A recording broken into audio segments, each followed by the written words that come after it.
എന്റെ പുറകിൽ കാണുന്നത് ഓക്കെ നിങ്ങളുടെ പുറകിൽ കാണുന്നത് അറാറത്ത് പർവ്വതമാണ് ആ കാണുന്നത്. ആ പുറകിൽ കാണുന്ന അറാറത്ത് പർവ്വതം നോഹയുടെ പെട്ടകം ഉറച്ച പർവ്വതമാണ് ആ കാണുന്നത്. വെള്ളപ്പൊക്കമുണ്ടായി, വെള്ളം താന്ന് വന്ന് ആ നോഹയുടെ പെട്ടകം വന്ന് ഉറച്ച അറാറത്ത് പർവ്വതമാണ് ആ കാണുന്നത്. അപ്പം അത് നേരത്തെ അത് അർമേനിയയുടെ അണ്ടറിലായിരുന്നു. പക്ഷെ ടർക്കി അത് പിന്നെ പിടിച്ചെടുത്തു. അതുകൊണ്ട് ഇപ്പോൾ ആ അറാറത്ത് പർവ്വതം ടർക്കിയുടെ കയ്യിലാണ്. ഈ അത് അർമേനിയ എന്ന രാജ്യത്തല്ല, അത് ടർക്കി രാജ്യത്താണ്. പക്ഷെ ഞങ്ങളിപ്പോൾ നിൽക്കുന്നത് അർമേനിയയിലാണ്. പക്ഷെ ആ പർവ്വതം ടർക്കിക്കാരുടെ കയ്യിലാണ് ഇപ്പോൾ ഇരിക്കുന്നത്.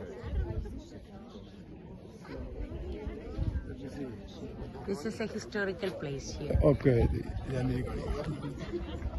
ഇതൊരു ഹിസ്റ്റോറിക്കൽ പ്ലേസ് ആണ്. ഇവിടുത്തെ ഈ ബിഷപ്പിന്, അർമേനിയയിലെ ബിഷപ്പിന് ക്രിസ്ത്യാനി യേശുക്രിസ്തു പ്രത്യക്ഷപ്പെട്ടു. അതുകൊണ്ട് ഒത്തിരി പേരെ കൺവേർട്ട് ചെയ്ത് ക്രിസ്ത്യാനിയാക്കാൻ തുടങ്ങിയപ്പോൾ അന്നത്തെ രാജാവ് അദ്ദേഹത്തെ പിടിച്ചിട്ട ജയിലാണ് ഈ കാണുന്നത്. ഇതിനകത്താണ് അദ്ദേഹത്തെ പിടിച്ച് ജയിലിട്ടിരുന്നു. പക്ഷെ ഇവിടെ എത്ര വർഷം? 13 വർഷം. 13 years 13 വർഷം ജയിലിൽ കിടന്നിട്ട് അദ്ദേഹം മരിച്ചില്ല. അങ്ങനെ അതൊരു അത്ഭുതമായതുകൊണ്ട് രാജാവ് ക്രിസ്ത്യാനി ആയി തീർന്നെന്നാണ് ഈ ചരിത്രം പറയുന്നത്, അല്ലേ?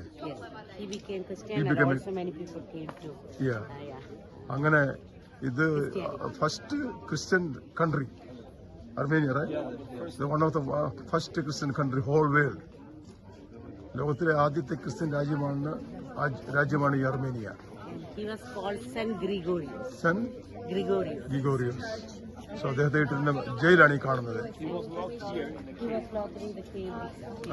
Down there, right? Okay. So കാണുന്നതാണ് അറാറത്ത് പർവ്വതം.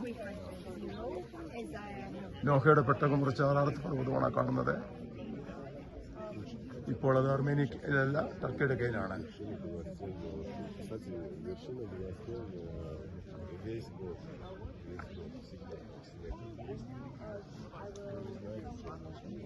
ഓക്കെ.